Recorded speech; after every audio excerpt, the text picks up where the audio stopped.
Assalamualaikum warahmatullahi wabarakatuh mga kapatid sa pananampalataya. Sa video na ito, tatalakayin natin at sasagutin natin ang sinabi ng isang Shi'i kaugnay sa Surah Yusuf, chapter 12, verse 97 at 98 ng Quran. Partikular ang maling pag-unawa niya na humahantong sa pag-aakusa sa mga anak ni Yaqub alayhi salam na nakapag-shirk daw, na ang paghingi ng dua ng mga anak ni Yaqub ay patunay ng paghingi ng tulong o pagsamba sa iba bukod sa Allah. Bibigyang linaw natin ang tamang pagkaintindi sa talatang ito at ang pagkakaiba ng paghingi ng dua sa isang buhay na tao at ang paghingi sa mga patay. At ipakita ang mga prinsipyo mula sa Quran at Sunnah upang maiwasan ang pagkalito sa usapin ng tawassul at aqida. Sinabi ng Shi'i na ito, at naway pangalagaan tayo ng Allah mula sa kanyang kamangmangan at kaligawan. Sabi niya, yung mga anak ni Yaqub, sinamba nila si Yaqub sa pamamagitan ng paghingi nila kay Yaqub at hindi direktahan kay Allah, sabi niya. Ang sagot natin dito mga kapatid sa pananampalataya is siya lang ang nagsabi, no? Ikaw na Shi'i, ikaw lang ang nagsabi na sinasamba nila si Yaqub o kaya sinamba nila si Yaqub dahil medyo mahina yata ang comprehension mo at halatang masama ang nasa loob ng puso mo, no? Base sa mga lumalabas sa iyong bunganga dahil pati mga propeta ay inaakusahan mong nag-shirk. Well, ganyan kayo mga Shia, no? Ganyan kayong mga Shia, karumi mag-isip. Pati mga propeta at mga anak ng mga propeta ay di makakaligtas sa inyo. Sa pagpapatuloy ng sinabi ng Shi'i na ito, no, ay sinipin niya ang talata sa Quran para patunayang nag-shirk daw ang mga anak ni Yaqub.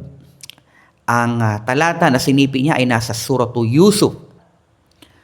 Qalu ya abana istaghfir lana dhunubana inna kunna khati'in.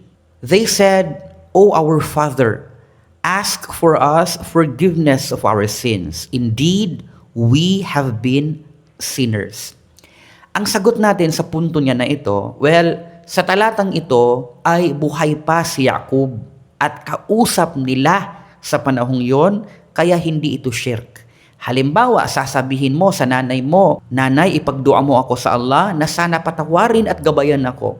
Hindi ito shirk kung buhay pa ang nanay mo sa panahon na yon. Magiging shirk lang ito kung patay na ang nanay mo dahil in this case, patay na siya at haram na ang tumawag pa sa patay. May dalil ba na pwedeng pumunta sa isang taong buhay at humiling na ipagdua kanya katulad ng ginawa ng mga anak ni Yaqub? Yes, meron po. Sa Sahih Muslim 2542, ay nakasaad, may isang taong dumating at sinabi ni Umar radiyallahu anhu, katotohanan, sinabi ng sugo ng Allah sallallahu alaihi wasallam na may darating sa inyo na isang tao mula sa Yaman na tatawaging Uwais. Iiwan niya sa Yemen ang lahat maliban sa kanyang ina. Siya ay may puting marka dahil ito sa sakit na ketong. Ngunit siya ay nananalangin sa Allah at siya ay pinagaling maliban sa kasing laki ng isang dinar o dirham. Sino man sa inyo ang makakatagpo sa kanya, sinabi ng propeta, ay dapat hilingin sa kanya na ipagdasal niya kayo ng kapatawaran mula sa Allah. So mga kapatid, hindi namin sinasabi na shirk ito.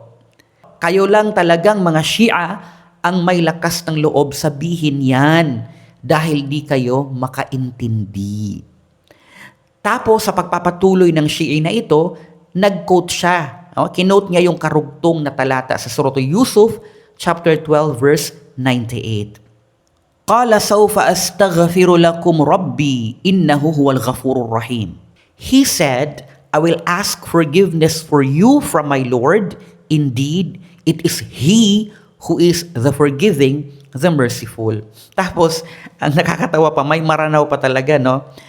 Well, Hindi natin babasahin itong marapit yan, ipang ni akon skano, din sa maap kukadnan ko mataan, as kaniyan sumanapi makalimuon.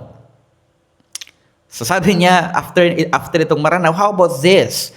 Well, ang sagot natin sa how about this, well, ito yung sagot natin sa Shi'i na ito.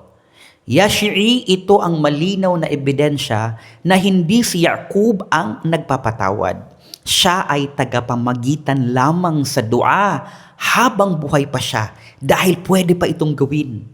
Ang Allah pa rin ang Al-Ghafur Ar-Rahim. Okay? Tagapamagitan lamang siya. Sabi ng Shi'i na ito na, I don't know if na short circuit, sinabi niya, pag sinabi na, ina, bigyan mo ako ng pera, hindi sirk. Sabi niya, hindi sirk. Sabi niya. Pero pag sinabi, Ya Rasulallah or Ya Ali or any of the vice-grant, I think ang tinutukoy niya is vicegerent of Allah. No? I think vicegerent yung tinutukoy niya. So, pero pag sinabi, Ya Rasulallah or Ya Ali or any of the vicegerent of Allah, bigyan mo ako ng pera, ito ay shirk. Sabi niya, sabi ng Shi'i. Well, ang sagot natin dito, hindi talaga shirk pag humingi ka ng tulong sa tao as long as, una, ang iyong kahilingan ay ayon ito sa kanyang kakayahan. Tulad ng paghingi mo ng pera sa iyong nanay. No? Kasi kaya ng nanay mo kung meron siyang barya.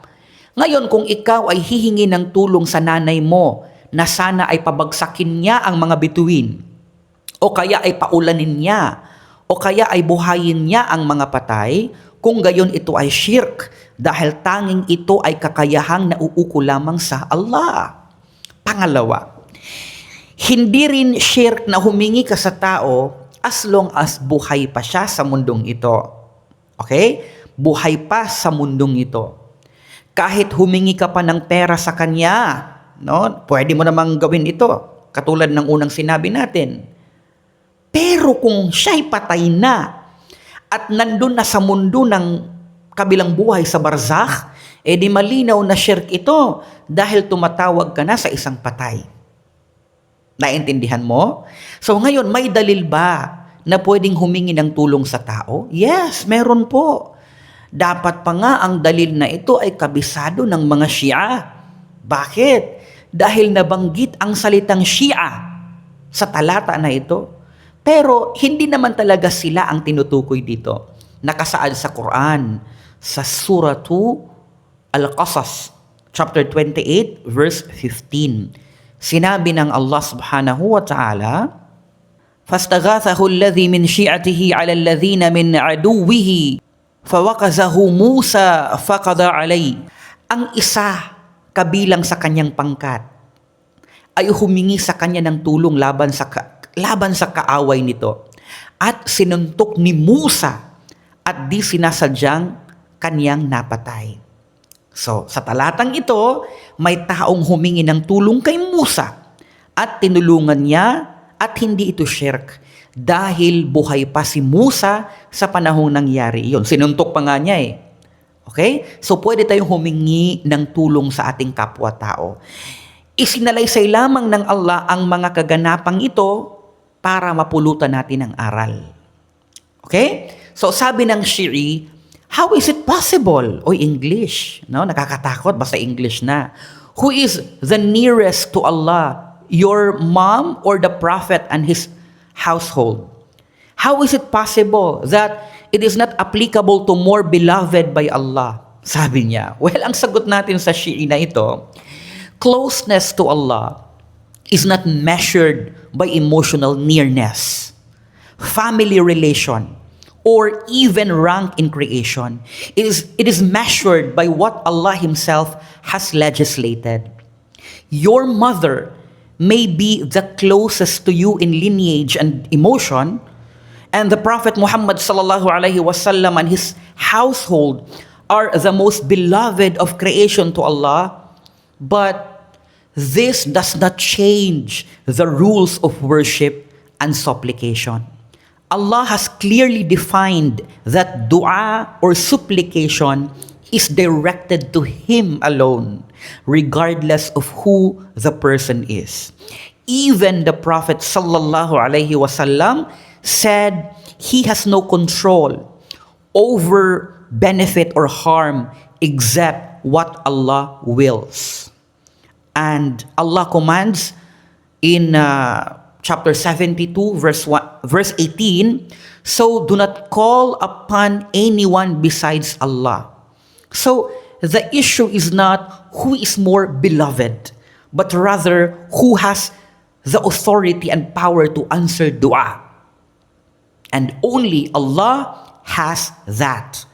Even the most beloved creation, Prophet Muhammad sallallahu alaihi wasallam, cannot be invoked for help after death, because worship is based on Allah's command, not on status or emotion. In Islam, love and respect for the Prophet sallallahu alaihi wasallam and his family is azim. It is great.